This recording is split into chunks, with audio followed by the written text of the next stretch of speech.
नमस्कार दोस्तों, मैं हूं राज और आप देख रहे हैं हाईवे 33।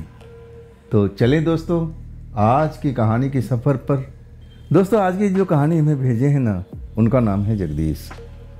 और ये जो घटना मैं बताने जा रहा हूँ ना, जगदीश जी का एक दूर का रिश्तेदार का है, जिनका पूरा नाम तो श्याम जी था, लेकिन श्यामू श्यामू कह करके पूरा गांव और उनके परिवार के लोग ही बुलाते थे। तो श्याम जी तो हट गया था और श्यामू नाम प्रचलित हो गया था।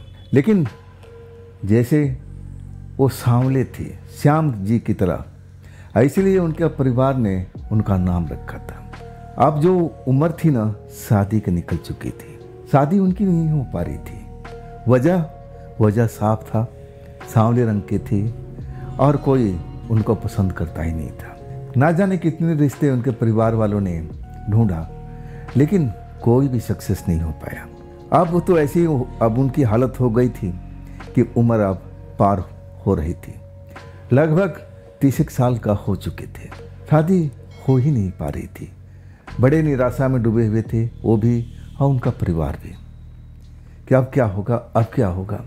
अब श्यामू भी जो थे ना, वो भी निराशा में डूब चुके थे कि अब मेरी शादी नहीं हो पाएगा, चाहे कुछ भी हो जाए। जब मेरी उम्र थी तब किसी ने पसंद ही नहीं किया, तो अब तो मेरी उम्र जा रही है, अब भला कौन पसंद करेगा। श्यामू 3 भाई थे, माता पिता थे और उनका अपना खुद का कारोबार था। जब माता पिता ने बहुत कोशिश किया कि किसी तरह से श्यामू की शादी हो जाए, लेकिन जब बात मानी नहीं तो वो लोग हार मान लिए थे। मन ही मन सोचने लगे होंगे, चलो अब 2 का तो हो गया ना, अब इसका तकदीर भाग में नहीं था तो नहीं हो पाया। अब सब कुछ अब हवाले कर दिए थे भगवान के हवाले, कि उसकी मर्जी के बगैर कुछ नहीं हो सकता है। ऐसे ही वो हार मान चुके थे परिवार के लोग। लेकिन जो श्यामू थे ना, वो कभी हार नहीं माने थे। वो जान चुके थे कि अब हमारा परिवार तो शादी ब्याह तो कराएगा नहीं, जो कुछ करना होगा खुद ही करना पड़ेगा। पैसे वाले परिवार के थे, पैसे की उनके पास में ऐसी कोई तंगी नहीं थी। उनके माता पिता भाई वगैरह उनके लिए जेब खर्चा मिलता था, बगैर काम किए। उनका जो शॉप था वहाँ पर कभी कभी जाते तो उनके भाई वगैरह कहते कि जा तू घर पर जा, वहाँ बैठने भी नहीं देते थे। अब उनका सांवलापन था। अब ऐसा बिजनेस था जिसमें लेडीज वगैरह अभी आते थे, अब उनकी शक्ल देख करके कोई भड़क गई होगी। अब फिर उसके बाद से अब शोरूम में जो दुकान था उनका एंट्री भी बंद हो गई। अब तो सारा दिन अपने घर में ही रहते। अब कुछ उनके दोस्त बने हुए थे, आवारा किस्म के दोस्त थे, जो उनसे पैसा जो थे ना ठगते थे। कहते थे कि श्यामू हम तुम्हारी शादी करवा देंगे, जानते थे कमजोरी क्या है श्यामू की, हम तुम्हारी ब्याह करवा देंगे, लेकिन हम पर तुम खर्च करो, हम तुम्हारे लिए रिश्ता ढूंढेंगे, कोई ना कोई लड़की देखेंगे, ज़रूर तुम्हारी शादी कराएंगे। श्यामू जो थे खुश हो जाते थे कि चलो। अब उन पर खर्च भी करते थे, जो भी जेब खर्चा मिलता था अब अपने दोस्तों को खर्च करते थे कि चलो कभी ना कभी तो हमारा ये लोग काम कर ही देंगे।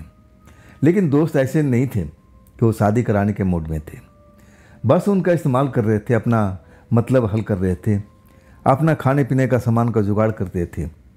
और इसी चक्कर में अब जो थे ना श्यामू जी, अब नशा भी करने लगे थे। उनका साथ संगत ऐसा हो गया था, नशे में वो आ चुके थे। जब नशे में हो जाते तो अपने दोस्तों को कहते, करे तू तो बोला था कि तुम मेरा शादी करवा देगा, लेकिन आज 6 महीना हो गया, कहाँ है लड़की। नशे में भड़क जाते थे, सब कुछ उनको अब याद आता था कि हमारे दोस्तों ने मेरा इस्तेमाल कर रहा है। अब उनको समझाते कि थोड़ा टाइम लगेगा, वक्त दो, इतना आसान काम नहीं है।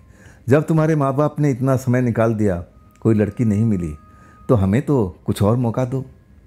शरीर का हट्टे कट्टे थे, दोस्त जानते थे कि अब इनसे तो हम जीत नहीं पाएंगे, दिमाग से खेल खेलते थे। फिर उनका गुस्सा ठंडा करते थे, अब फिर कहते थे कि थोड़ा सब्र रखो, हम लोग देख रहे हैं ना, कोई ना कोई बात बनेगी। आखिरकार दोस्तों ने अब मीटिंग किया आपस में कि भाई ये तो अब उतवालापन हो रहा है शादी के लिए, हमारे पास में ऐसी कोई लड़की कहाँ किसी से शादी कराएं।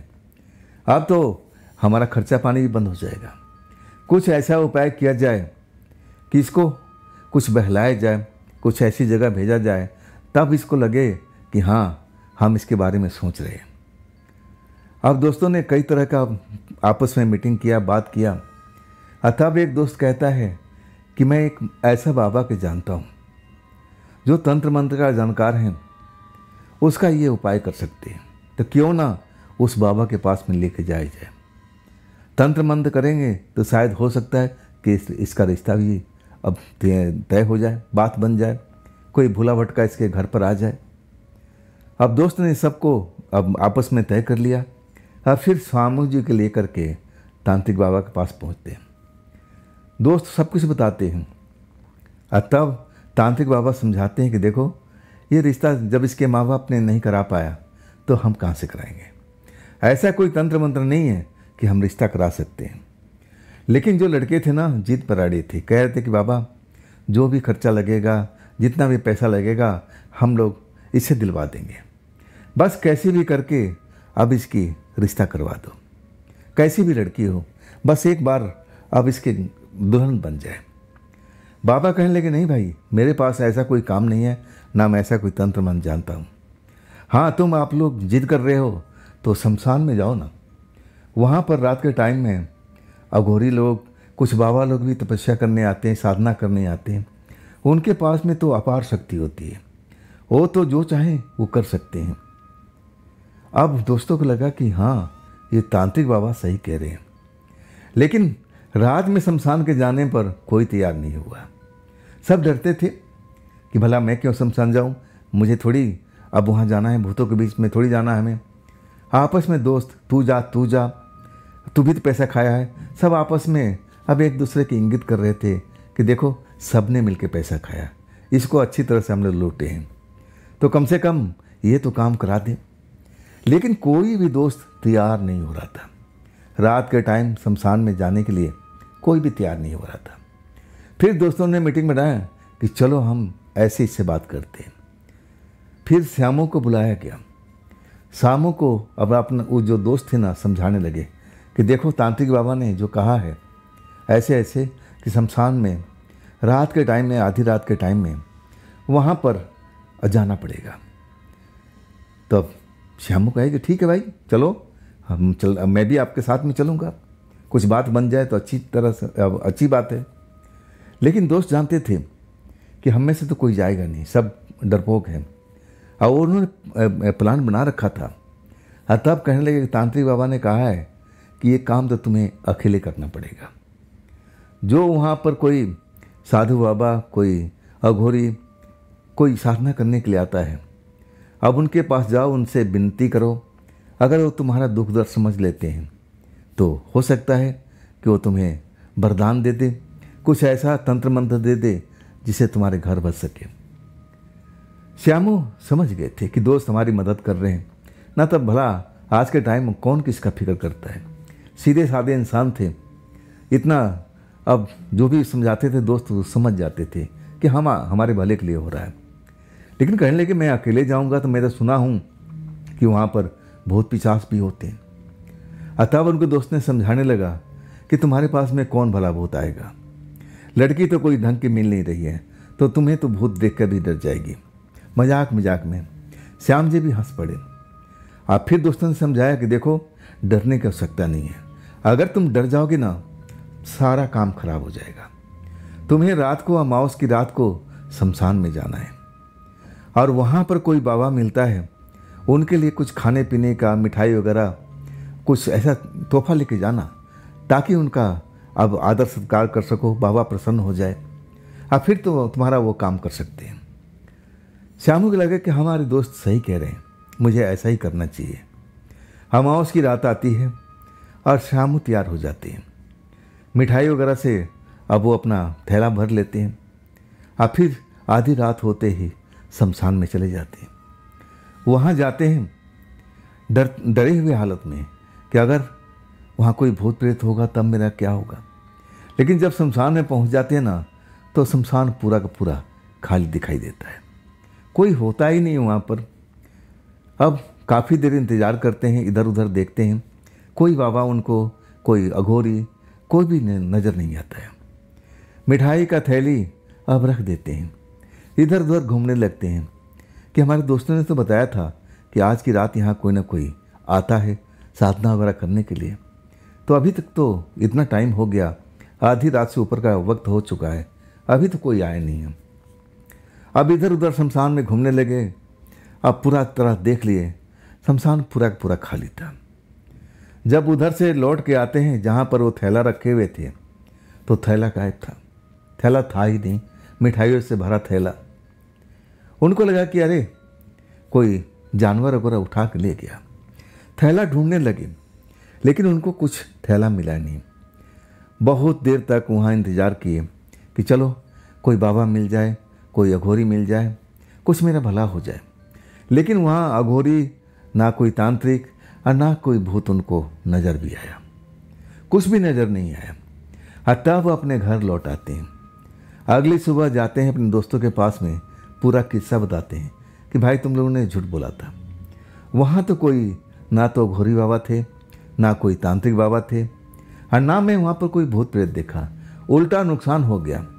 जो मिठाई से भर के मैं थैला ले गया था तुम्हारे कहने के अनुसार, वो थैला ही गायब हो गया। दोस्त कहने लगे कि अब तो कोई ना कोई पट्टी पढ़ानी थी। बड़े सियाने दोस्त थे श्यामू के। और कहने लगे कि दोस्त निराश मत हो, मुझे तो लग रहा है कि जो मिठाई का थैला ले गया है, कोई आत्मा वो थैला लेके गई होगी। अगर वो आत्मा खुश हो जाती है तो तेरा काम हो जाएगा। पहला चरण तो तेरा पूरा हो चुका है। और फिर अगले अमावस की रात को फिर ऐसे ही करना। मिठाई अच्छी अच्छी क्वालिटी की ले जाना, और देखना वहाँ आपकी बार कोई ना कोई तुम्हें मिलेगा, और तुम अपना दुख दर्द उनको बताना। श्यामू अब क्या करते, दोस्तों के इशारे पे चलते थे। अब इंतज़ार करते रहे। जब अमावस की रात आई तो अपनी पूरी तैयारी से अच्छी अच्छी मिठाइयाँ थैले में भर करके और चल पड़ते हैं। पहले की तरह शमशान वैसे ही दिखता है, बिल्कुल सन्नाटा पसरा हुआ, कोई भी नहीं, वहाँ जानवर तक नहीं है, कुत्ता बिल्ली तक नहीं है। पूरा शमशान का चक्कर काट लेते हैं। ना तो बाबा मिलता है, ना कोई तांत्रिक, ना कोई भूत प्रेत, ना कोई चुड़ैल। और तब श्यामू जी को लगने लगा कि अरे हमारे गांव के लोग बताते थे कि रात के टाइम शमशान में बिल्कुल नहीं जाना चाहिए, वहाँ भूत प्रेत होते हैं। लेकिन देखो मैं दूसरी रात आया हूँ, अब मुझे तो कोई भूत प्रेत ऐसा कुछ नज़र ही नहीं आया। अभी तक थैला अपने हाथों में रखे हुए हैं। वो जानते हैं कि मैं छोड़ूंगा तो कोई ना कोई जानवर इसको लेके पार हो जाएगा, इसलिए अपने मौजूद हाथों में थैला पकड़े थे। रात बिता रहे थे कि चलो जैसे मेरे दोस्तों ने कहा है, कोई ना कोई बाबा आता ही होगा, मुझे इंतज़ार करना चाहिए। फिर एक खाली जगह पर, साफ़ सुथरा जगह पर अब कब तक खड़ा रहते, बैठ जाते हैं। बैठने के बाद में अब इंतज़ार करने लगते हैं। इंतज़ार के अलावा उनके अब है क्या बचा हुआ।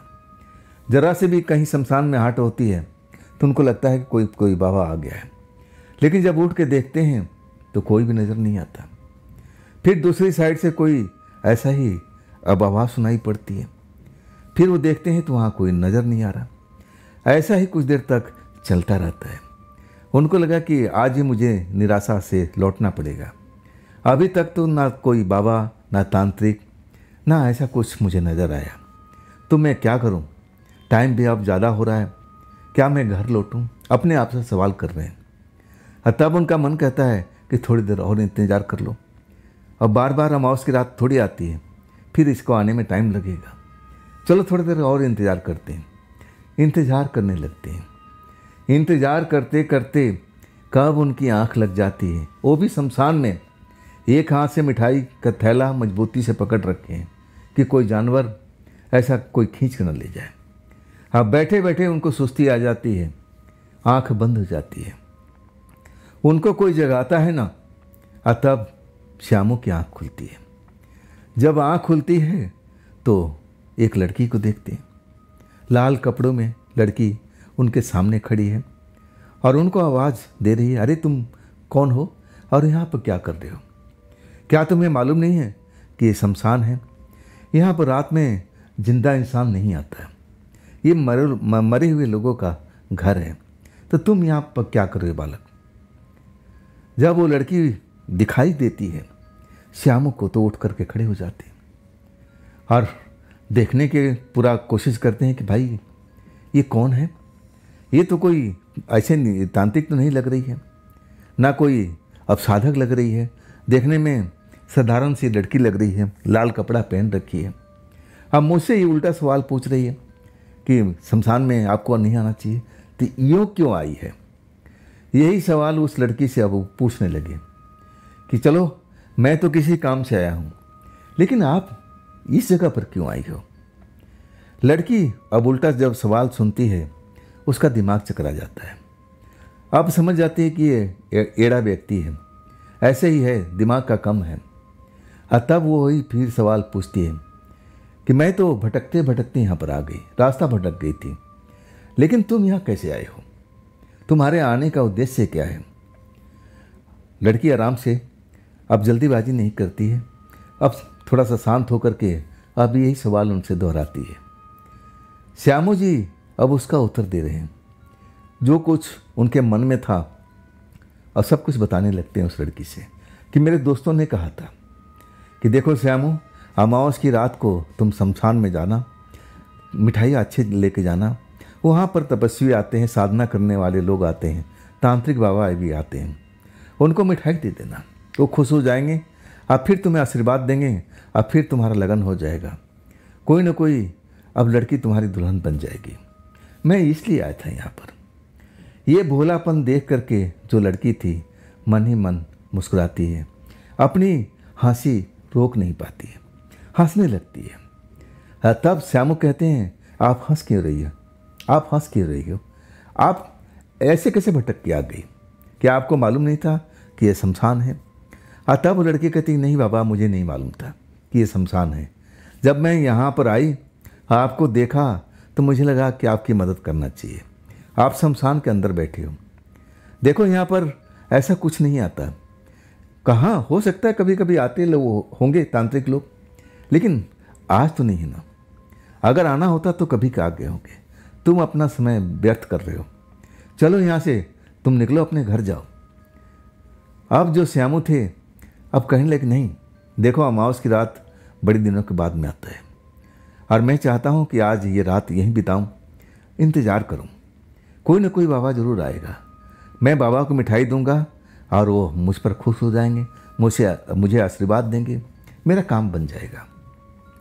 लड़की देखती है कि ये बंदा शादी करने का कितना व्याकुल है, इसको दुल्हन चाहिए। अब उसके मन में अलग विचार आने लगता है। अब फिर श्यामू को अब पास में जाके बैठ जाती है और कहती है कि तुम्हें कैसा दुल्हन चाहिए, तुम्हारे मन में क्या चल रहा है। तब श्यामू कहते हैं उस लड़की को देख करके कि देखो तुम भी तो सुंदर हो, तुम्हारी तरह कोई दुल्हन मिल जाती तो मैं बहुत खुश हो जाता। लड़की मुस्कुराती है और कहती है कि ऐसा कैसे हो सकता है, ये तो असंभव है, तुम अपने घर लौट जाओ।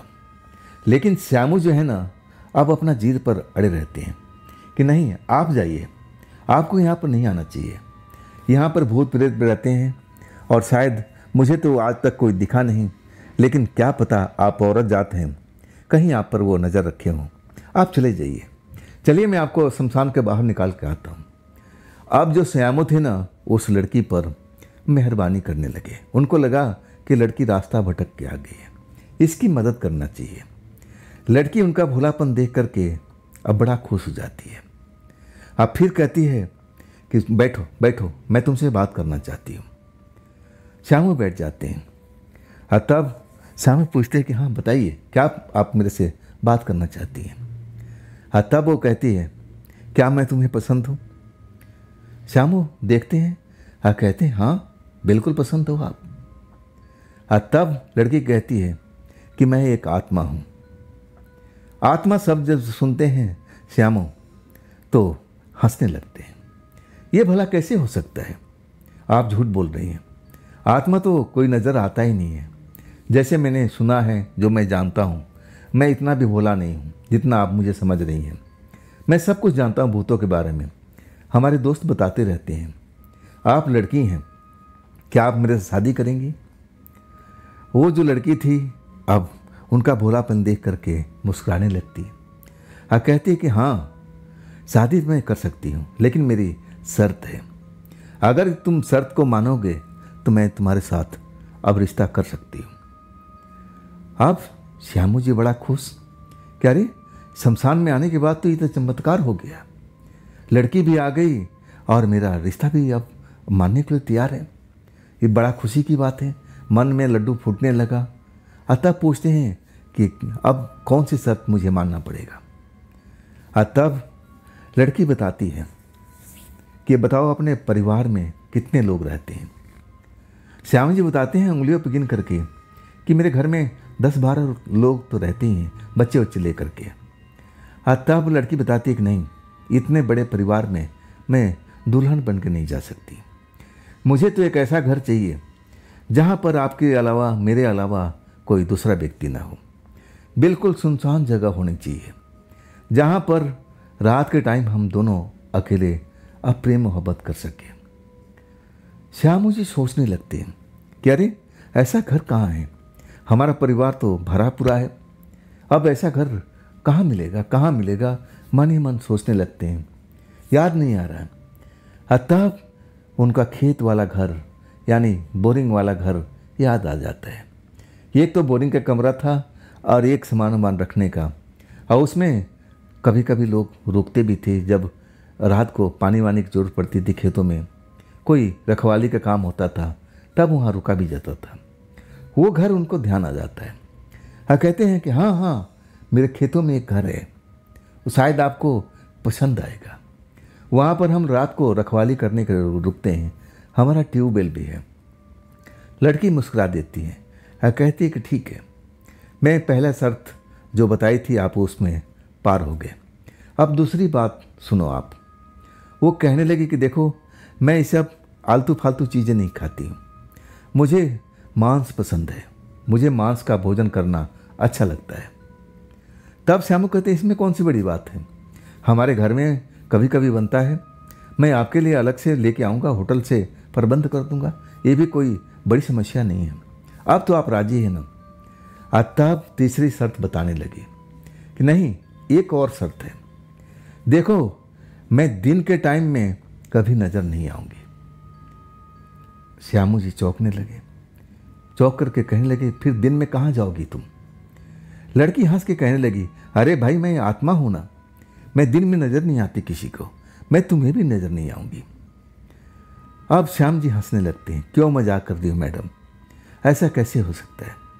क्या मेरे सामने में जो बैठी वो आत्मा है?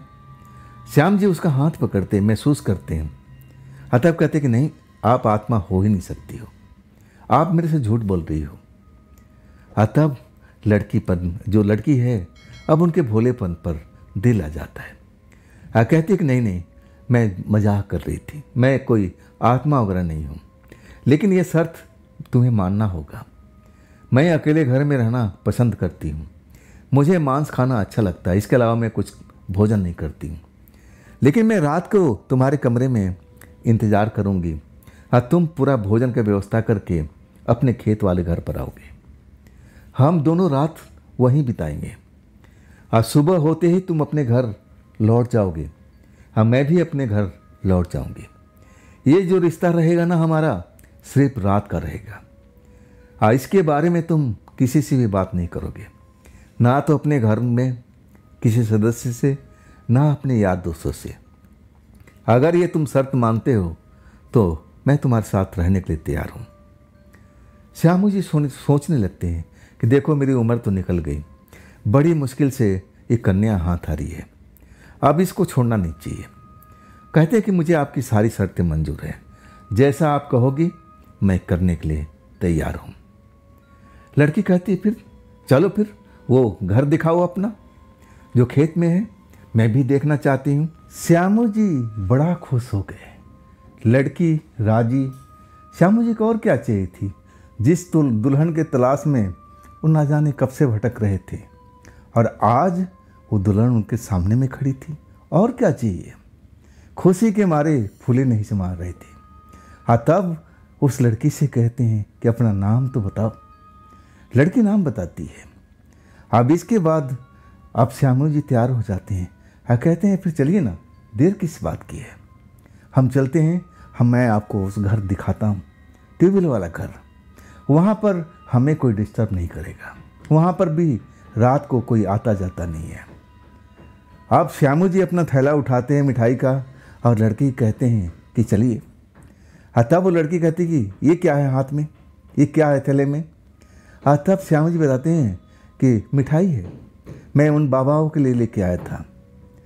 तब लड़की कहती नहीं, जो सामान एक बार खाने पीने का शमशान में आ जाए उसको अब घर लेके जाना नहीं चाहिए, ये सारा कुछ यहीं छोड़ दो, यहाँ की भूखी आत्माएं अब इनको खा लेगी, चलो हम ऐसे ही चलेंगे। अब श्यामू कहते हैं कि क्या यहाँ पर आत्माएं रहती हैं। तब लड़की मुस्कुरा के बोलती है हाँ। श्यामू कहते हैं हमें दिखाई क्यों नहीं दे रही है। तब वो लड़की बताती है कि ऐसे दिखाई नहीं पड़ी, जब तक उनका कोई जरूरत ना हो तब तक वो किसी के सामने नहीं आती। उसके बाद श्यामू जी वो लड़की का साथ ले करके और अपने खेत पे आते हैं। उस खेत में कमरा बना हुआ था और सब कुछ दिखाते हैं। लड़की उस कमरा को देखती है और कहती है हाँ ये बिल्कुल सही है, हम लोग के लिए रहने के लिए स्थान बिल्कुल सही है। अब इसके बाद वो लोग कमरे में आ जाते हैं। कमरा अब रहने लायक होता है, ऐसी कोई बात नहीं है, सब कुछ उसमें इंतज़ाम है, बिस्तर है, सब कुछ है, पानी है। अब वो लड़की कहती कि हाँ बिल्कुल सही है, परफेक्ट है। तो देखो अब तुम ये बात भूल जाना, ना तो तुम अपने दोस्तों को बताओगे ना अपने परिवार में किसी को बताओगे कि मैंने शादी कर लिया है। हमारे रिश्ता ऐसे ही चलेगा, मैं रात को आऊँगी, तुम्हारे साथ रात बिताऊँगी, तुम मेरे लिए भोजन लेके आओगे, पता है ना मैं कौन सी भोजन खाती हूँ। तब श्यामू कहने लगे हाँ आप मांस अब खाएंगी ना, मैं ज़रूर लेके आऊँगा, हमारे घर में बनता है लेकिन कहा नहीं जा सकता कब बनेगा। तब लड़की खुश हो जाती है। रात वो लोग व्यतीत करते हैं, लेकिन ऐसा कोई संबंध उनके साथ में बना नहीं था। जब कुछ रात बीत जाती है तब लड़की कहती है कि देखो अब जाओ, तुम अपने घर निकल जाओ और कल 12 बजे के आसपास इसी रूम में आ जाना, लेकिन पूरी तैयारी के साथ में, खाना पीना जो भी मैं तुमसे बोली हूँ सब कुछ लेके आना, और तब हमारी पहली रात होगी। अब क्या चाहिए। श्यामू जी तो खुशी के मारे झूमने लगे। अभी तक लड़की ने हाथ लगाने नहीं दिया था। वो समझ गए कि मैं पूरी कल तैयारी करके आऊँगा, जो जो ये डिमांड कर रही है सब मैं पूरा करूँगा। लड़की अपने रास्ते और श्यामू जी अपने रास्ते घर पहुँच जाते हैं। घर वाले अपना आराम से सो रहे हैं और बाहर का रास्ता था, ऊपरी मंजिल पर रहते थे, सीढ़ी चढ़ करके जब मर्जी अपने दोस्तों से मिलने निकल जाते थे, जहाँ मर्जी होता था। अब गांव में घूमते रहते थे जब उनका दिल नहीं लगता था, अपना कमरे में जाते हैं, आराम से सो जाते हैं। अब सारी समस्या तो उनकी हल हो गई है। अगली सुबह अपने दोस्तों के पास जाते हैं। दोस्त पूछते हैं कि क्या हुआ, तुम गए थे शमशान में, मिठाई लेके गए थे, कोई साधक मिला, कोई तांत्रिक मिला। और तब कहने लगे नहीं ऐसा कुछ नहीं मिला है, मैं तो मिठाई वहीं छोड़ आया।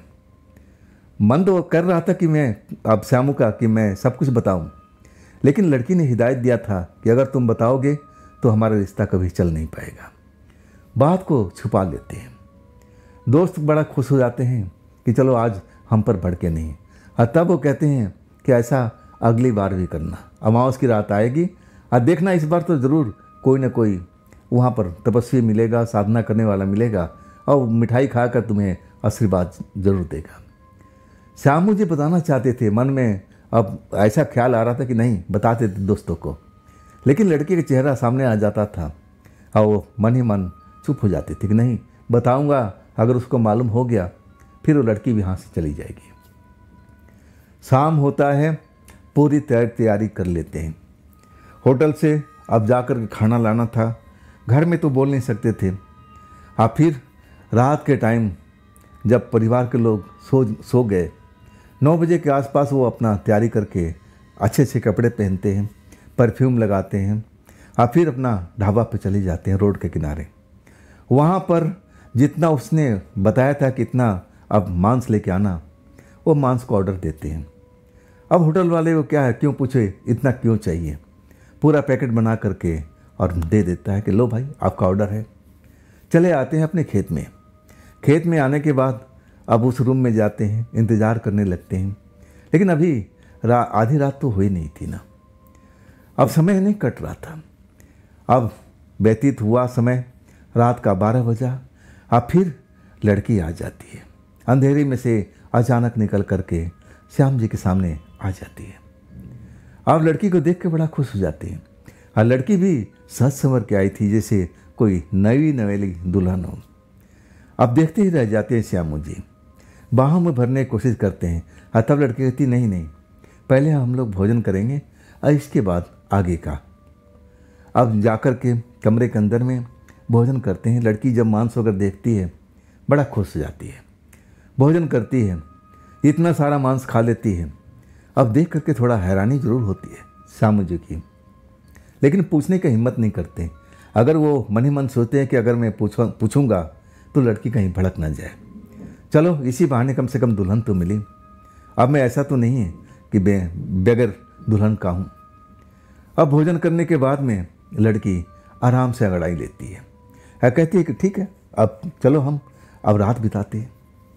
बड़ी आनंदपूर्वक उनका रात बीतता है। श्याम जी तो बड़ा खुश हो जाते हैं। तड़के लड़की उनको जगाती है और कहती है अपने तुम घर जाओ, और मैं भी अपने घर जा रहूँगी। और देखो ये बात बार बार चेतावनी देती है कि तुम्हें अपने परिवार से, अपने दोस्तों को, किसी को नहीं बताना है। ये जो राज है ना हमारे बीच में रहना चाहिए। श्याम जी कहते कि हाँ कल मेरे दोस्त पूछ रहे थे लेकिन मैं किसी को नहीं बताया।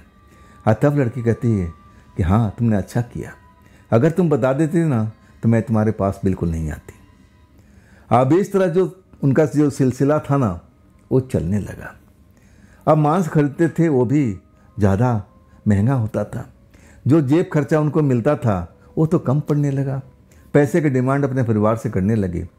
अब कुछ दिनों तक तो परिवार देता रहा कि चलो लड़का है, खर्च है, शादी ब्याह तो हुआ नहीं, कैसे भी अपने लाइफ को अब काट रहा है, क्या फ़र्क पड़ता है, देते रहे। लेकिन उनका डिमांड बढ़ता ही गया। तब परिवार वालों को शक हुआ कि लड़का कहीं गलत रास्ते में तो नहीं जा रहा है। आपस में परिवार वालों की मीटिंग हुई और एक भाई को जिम्मेवारी दी गई कि इसके बारे में पता करो, आखिर इतने सारे पैसे को करता क्या है। चलो हम पहले भी पैसे देते थे, जेब खर्चा देते थे और उसमें ये काम इसका चल जाता था, लेकिन ये तो कई गुना आप खर्चा मांग रहा है, बात क्या है, इसके पीछे का वजह क्या है। तब उनका बड़ा भाई अब उनकी जासूसी करने लगता है। जब वो कमरे से बंद सवर कर निकलते हैं ना, तब उनके पीछे वो लग जाता है। वो पहले जाते हैं होटल में, ढाबा में, पहले ही ऑर्डर देते हैं भाई आज इतना मुझे मटेरियल चाहिए, मांस चाहिए, सब कुछ बढ़िया, वो भी कई क्वालिटी में, जैसे लड़की बताती है उसी अकॉर्डिंग सब कुछ वहाँ ऑर्डर देते हैं। पहुँचते हैं, ऑर्डर उनको तैयार मिलता है, पैकेट उठाते हैं। अब इसके बाद वो खेत की तरफ चलने लगते हैं। उनका भाई दूर से पीछा करता रहता है। खेत में आते हैं और उस घर में अब चले जाते हैं। अब जो खाने का सामान है रख देते हैं। अब बाहर आकर के इंतज़ार करने लगते हैं। अब उनका भाई समझता है कि शायद इनके यार दोस्त आने वाले होंगे, इतना सारा मटन लिया है और भी अलग अलग डिश, ज़रूर इसके बदमाश दोस्त आते होंगे, वो शायद दारू वारू लेके आने वाले होंगे, हमें इंतज़ार करना चाहिए। छुप करके अब वहाँ पर इंतज़ार करने लगते हैं। समय बढ़ता जा रहा है, आधी रात होती है। अब इसके बाद में वहाँ पर उनको कुछ दिखाई नहीं देता है। वो लड़की आ गई है, श्यामू जी के हाथ पकड़ करके अंदर ले जाती है, दरवाज़ा बंद हो जाता है। और तब तक श्यामू जी का भाई है ना बाहर इंतज़ार कर रहा है कि अब उसके दोस्त आते होंगे, रंगे हाथ पकड़ूंगा, आज मैं छोड़ूंगा नहीं किसी को, सबको धमकाऊंगा कि मेरे भाई के गलत रास्ते मत लेके जाओ। लेकिन जब दरवाज़ा बंद हो जाता है ना, तब चिंता हो जाती है, अरे मेरे भाई इतना सारा मटन शटन सब लेके आया है, ये अकेले खाएगा क्या। अब वो बेचैन हो जाते हैं। दरवाज़ा तो बंद हो चुका था, लेकिन पीछे एक खिड़की थी। खिड़की पे पहुंचते हैं। अंदर का जब खिड़की से नज़ारा देखते हैं, अब एक छेद के द्वारा, खिड़की तो दरवाज़ा बंद ही था, उसका पल्ला बंद था, लेकिन उसमें सुराख था। सुराख में अपनी आंखें डाल करके देखते हैं तो देख रहे हैं कि जैसे भाई किसी से बात कर रहा हो, बड़े आराम से अपने हाथों से जैसे कुछ खिला रहा हो। सब कुछ देखते हैं तो कोई सामान्य सी बात लग रही है कि ये शायद ये कर क्या रहा है। ऐसी कोई बात ही नहीं है, कमरे के अंदर में कोई है नहीं, तो इतना सारा ये मटन कैसे खा जाएगा। चिंता में पड़ जाते हैं कि ना कोई तो आने वाला होगा। अब भाई को भूख बर्दाश्त नहीं है, इसलिए थोड़ा खा पी रहा है। हमें बाहर रह करके इंतज़ार करना चाहिए। बाहर बैठे रहते हैं और कब वहाँ लड़की निकल जाती है और इसके बाद श्याम भी निकलते हैं। भाई अभी भी टोकते नहीं हैं, पीछा करते हैं कि अब कहाँ जा रहा है। अब सुबह हो गई है 3 बजे के आसपास, और तब वो सीधा अपना घर जाते हैं। घर जब पहुँच जाते हैं और तब भाई वहाँ से फिर वापस उस खेत में पहुँचता है जहाँ पर इतना सारा मटन लाया गया था। आखिर इतना सारा मटन खा गया भाई या ढक के रखा हुआ है, देखना चाहते थे। जब वहाँ पहुँचते हैं तो देखते हैं वहाँ तो हड्डी तक नहीं है, सब कुछ साफ हो चुका है। बड़े चिंता में पड़ जाते हैं कि माजरा क्या है। आखिरकार वो घर लौटते हैं और अपने परिवार को बताते हैं, मुखिया को, अपने पिता को और जो भी था। अब वापस से मीटिंग होता है और तब उनके जो मुखिया होते हैं बताते हैं कि ऐसा कर, 1-2 दिन और पीछा कर, पता कर आखिर इतना सारा मटन रोज़ लाता है, क्या उसके आवारा दोस्त आते हैं, इतना सारा मटन कैसे खा सकता है। आखिरकार सोचने वाली बात थी। और तब उनका भाई दूसरे दिन भी पीछा करता है। वही चीज़ होता है, वहाँ पर कोई लड़की दिखाई नहीं देती, ना कोई दोस्त उनका आता है। अब एक निश्चित टाइम पर श्यामू जो हैं दरवाज़ा बंद कर लेते हैं। अब फिर खिड़की में जाकर देखता है तो अकेले ही मटन खाते होंगे और कभी कभी अपना हाथ बढ़ा देते हैं। लड़की उनकी नज़र में तो लड़की वहाँ थी, लेकिन भाई को नज़र नहीं आ रही थी जो खिड़की से देख रहे थे। उनको लगा कि ये ऐसी है, अब मन का थोड़ा सा ऐसी है, चलो कोई बड़ी बात नहीं है। बाहर जाके इंतज़ार करते हैं, लेकिन कोई दोस्त नहीं आता है। ऐसा ही 3 दिन करते हैं। जब 3 दिन में कोई दोस्त नज़र नहीं आता, इतना सारा मटन रोज आता है। अब मटन क्या श्यामू जी खा जाते हैं इतना सारा? ये कभी हो ही नहीं सकता है। इतना सारा मटन 5 लोग, उससे ज़्यादा भी लोग खा सकते थे, और भी पेट भर करके। ये कैसे खा सकता है भाई? पूरा परिवार में मीटिंग होती है। जो अब श्यामू के भाई ने देखा था, बताया ये तो रोज़ की कहानी है, वहाँ तो कोई आता नहीं है। और तब किसी को संदेह होता है, मुखिया को बताता है कि कहीं पिताजी, कहीं मामला भूत प्रेत का तो नहीं है। हमारा भाई ऐसे सीधा साधा है, उसके साथ में कुछ ऐसा तो नहीं चल रहा है। हमें किसी तांत्रिक से सलाह लेना चाहिए। आखिरकार तांत्रिक से सलाह लिया जाता है और तांत्रिक कहता है कि जब तक मैं देखूंगा नहीं तब तक मैं यकीन दिला नहीं सकता है कि उसके साथ में क्या चल रहा है, और उसके लिए मुझे रात में आना पड़ेगा। परिवार के लोग राजी हो जाते हैं कि भाई जो भी चाहिए खर्चा हम देने के लिए तैयार हैं, बस ये आप पता लगाओ कि उसके साथ में चल क्या रहा है। और इतना सारा मटन वो अकेले कैसे खा लेता है, जो 5-6-10 आदमी आराम से उस मटन को खा सकता है। अब वो तांत्रिक बाबा आते हैं, पीछा करते हैं, बंद सवार करके श्यामू जी दूल्हे की तरह अब वो खेत में पहुंचते हैं। खेत से बगल में हाईवे था और वहाँ पर अपना कुछ सामान रखते हैं, अब फिर हाईवे पे चले जाते हैं। ढाबा सारी रात खुला रहता है। ढाबा वाले को ऑर्डर सब मालूम ही था कि क्या क्या लेके जाना था, एडवांस में पैसा दिया हुआ था। पैकेट देता है, अब फिर वो लेके चल पड़ते हैं। अब जो तांत्रिक बाबा है उनका पीछा करते हुए आ जाते हैं। आखिरकार वो भी चकित हो गए कि इतना सारा मटन ये अकेले तो कोई इंसान खा नहीं सकता है, कोई न कोई खेल तो इसके साथ में हो रहा है। तब जाकर के वो बाहर अपना तंत्र मंत्र का प्रयोग करते हैं, लेकिन उनको समझ में नहीं आता है, उनका तंत्र मंत्र कोई काम नहीं कर रहा है। इंतज़ार करने लगते हैं कि कोई ना कोई तो बात है, हो सकता है कि आधी रात के बाद में हो। आधी रात होता है और तब उनका तंत्र मंत्र एक्टिव हो जाते हैं। उनके कान में आवाज़ आती है कि हाँ वो आ गई है। तांत्रिक बाबा सतर्क हो जाते हैं और तब देखते हैं कि अंधेरे में से एक लड़की अब घर की तरफ आ रही है, धीरे धीरे चारों तरफ देखते हुए।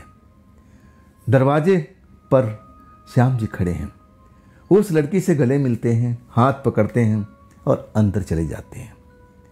तांत्रिक बाबा सब देख करके चुटकियों में समझ जाते हैं कि अरे ये तो प्रेत आत्मा है, ये तो बहुत ही भयानक है, खतरनाक है, इस लड़के को तो शायद छोड़ेगी नहीं। तांत्रिक बाबा डर जाते हैं कि अब करें तो क्या करें, अभी तो हमें आदेश नहीं मिला है। अब फिर लौटते हैं, उसी रात को घर में जाते हैं, वहाँ पर परिवार वालों को जगाते हैं। अब पूरा हाल बताते हैं कि तुम्हारा भाई, तुम्हारा बेटा एक प्रेत आत्मा के चंगुल में फंसा हुआ है और सारा मटन चिकन जो भी है मांस सब वो खाती है। भाई तो तुम्हारा कम खाता है लेकिन उसकी खुराक ज़्यादा है और ये बड़ा खतरनाक खेल हो रहा है। कभी भी वो आत्मा तुम्हारे भाई के साथ में, सारी हालात घर वाले समझते हैं, पूरा के पूरा सब डर जाते हैं। अब क्या होगा, इसकी जान कैसे बचेगी, कैसे इसको बचाया जाए, क्या किया जाए, कौन सा यत्न किया जाए। तांत्रिक बाबा से सवाल पर सवाल सब किए जा रहे हैं। तांत्रिक बाबा शांत हैं, अपनी तांत्रिक शक्ति से पता करते हैं कि आखिर इसको कैसे बंद किया जाए, उस आत्मा से कैसे छुटकारा पाया जाए। और जो भी उनके पास में शक्ति है कान में बोलती है कि ना, ये बहुत शक्तिशाली है। अब वो अपने आप को अब मना कर देते कि नहीं जी, ये मेरे से हो नहीं पाएगा, मेरे में इतना अब तंत्र मंत्र का शक्ति नहीं है, इसके लिए मुझसे भी बड़ा तांत्रिक को ढूंढना पड़ेगा। और तब परिवार के लोग उनसे आग्रह करते हैं कि हम तो आपको जानते हैं, जो भी खर्चा लगे, जितना पैसा लगे, पैसे की कोई कमी नहीं है, बस इस काम को आप करवा दीजिए, जो भी ढूंढना है बड़ा सा बड़ा तांत्रिक लाइए, लेकिन इसकी जान बचाइए। तब तांत्रिक बाबा सोच में डूब जाते हैं और कहते हैं इसके लिए मुझे वक्त चाहिए, लेकिन ध्यान रहे ये जो काम कर रहा है ना, इसको आप लोग कोई रोकोगे नहीं, ना तो इसका पीछा करोगे। उस लड़की को जरा भी भनक नहीं पड़ना चाहिए कि हम या आपका परिवार पीछा करता है, और सब जान चुका है। अगर उसको भनक पड़ गया ना, फिर आपके भाई की जान ले सकती है और आप लोग के साथ में भी बहुत कुछ हो सकता है। तो खबरदार रहिएगा, जो आपका भाई जैसे कर रहा है उसको करने दीजिए। आखिर परिवार के लोग मान जाते हैं, क्योंकि श्यामू की जान बचानी थी, जैसा तांत्रिक बाबा कह रहे थे। और उधर जो श्यामू थे ना, अपने आप में मस्त थे, दिन भर सोते रहते थे। अब तो दोस्तों के पास भी नहीं जाते थे, दोस्त ही उनके घर में आते थे और उनको मना करते थे, नहीं भाई मुझे कहीं नहीं जाना है। दोस्त लालच देते थे कि चलो आज मेरी तरफ से पार्टी होगी, लेकिन वो बिल्कुल मना कर देते कि नहीं, मुझे कहीं नहीं जाना, मुझे सोना है। दोस्तों को भी शक हो गया कि सब चल क्या रहा है। दोस्त भी अब खोजबीन में जुट गए थे, लेकिन ऐसा सबूत अब उनके हाथ में कुछ नहीं लग रहा था। और वो डरपोक लोग थे। अब रात को, आधी रात को कौन जगह रह सकता है, वो खेतों में कौन पीछा करके जाएगा। वो भी अपना दिन में देखते थे, पता करते थे कि इसका कोई चक्कर तो नहीं चल रहा है, लेकिन ऐसा कुछ सबूत हाथ में नहीं आया। अब वो भी लोग शांत हो गए थे। अब इसके बाद जो तांत्रिक बाबा अपना बड़े तांत्रिक को ढूंढने में लगे थे, अब फिर वो तांत्रिक मिल जाते हैं, उनको लेके आते हैं, परिवार से मिलाते हैं, खर्चा वर्चा तय होता है। तब वो तांत्रिक बाबा एक निश्चित टाइम को अब बताते हैं कि हम इस टाइम को, इस रात में ये सब क्रियाकलाप करेंगे और उस लड़की को हम कैद कर लेंगे और फिर हम उसको ऐसी जगह ले जाएंगे जहाँ से वो कभी वापस आपके बेटे या भाई के पास में नहीं आएंगी। तय हो जाता है सब कुछ। और इधर सामने जो कुछ पता ही नहीं है कि परिवार में चल क्या रहा है।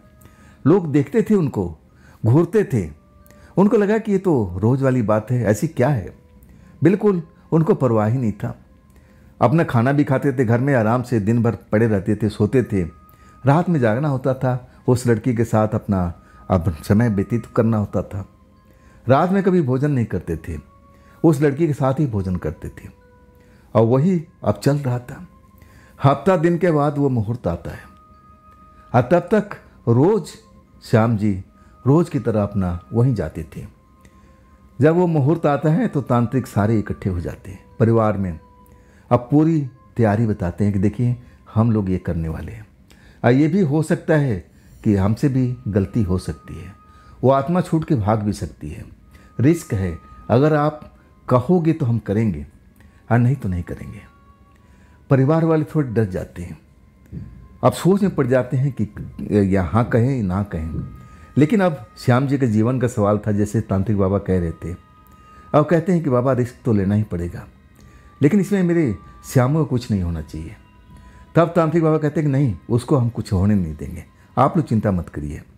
मुझे डर है कि हमारे चंगुल से वो भाग भी सकती है। अगर एक बार भाग गई ना तो पकड़ में नहीं आएगी।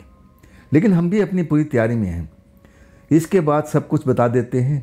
अब फिर उस खेत में जो घर है वहाँ पर जाल बिछाया जाता है।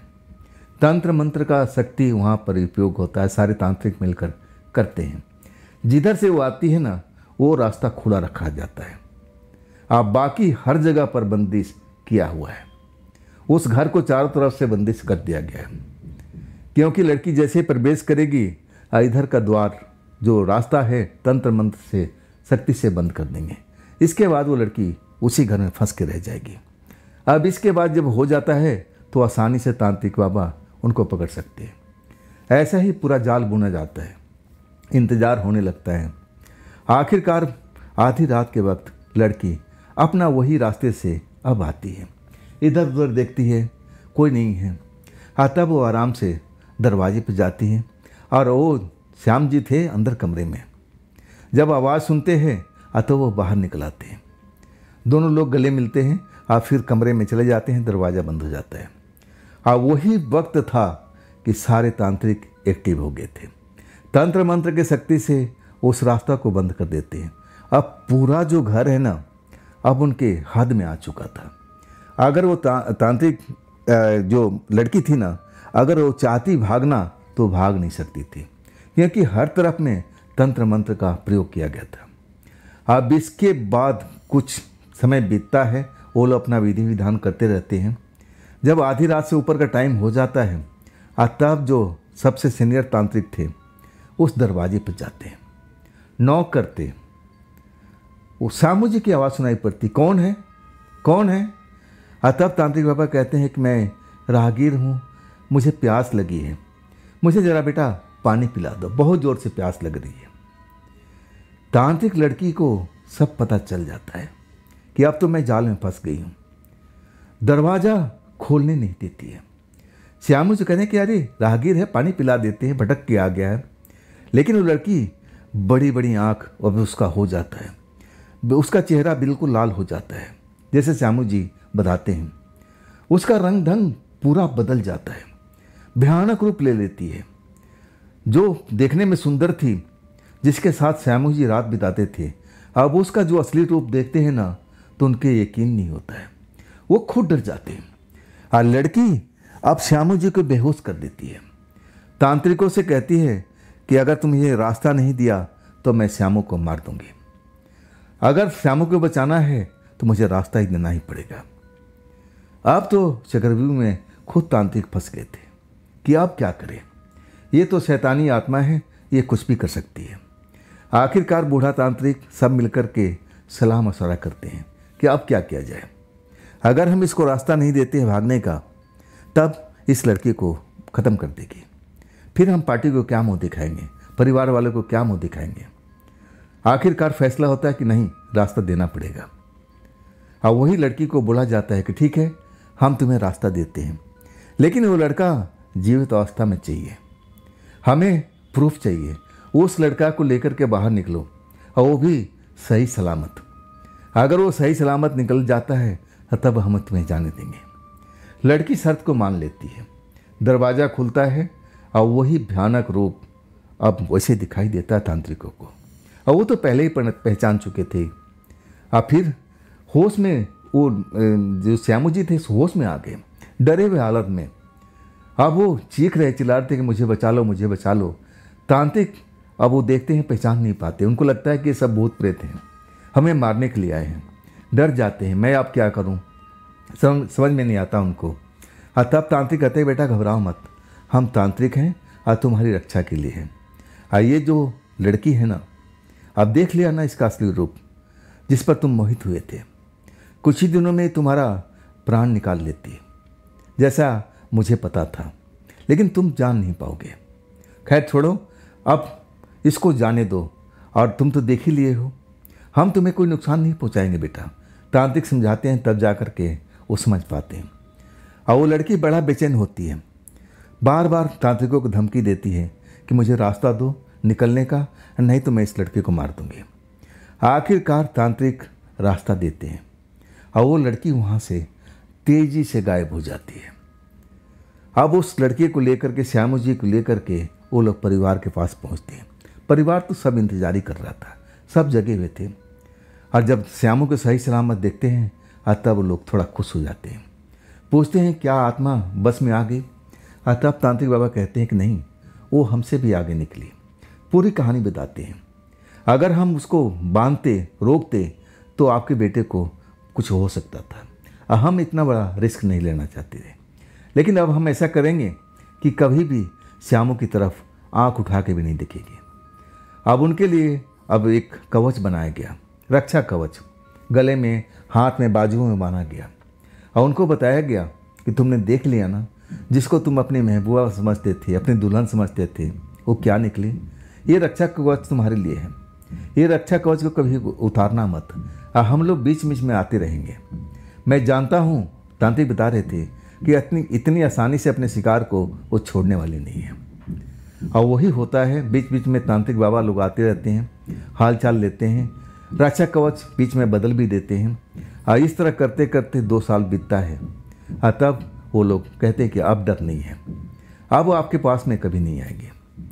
आज भी श्यामू जी बिना शादी के हैं। आज उनकी उम्र 70 से ऊपर है।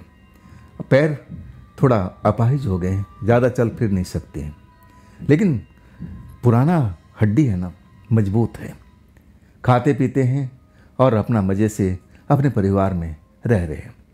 ये कहानी उन्हीं की अब बताई हुई है, उनके एक नज़दीकी रिश्तेदार के द्वारा, जिनका नाम है जगदीश। तो दोस्तों, ये कहानी आपको कैसी लगी कमेंट में ज़रूर बताइएगा।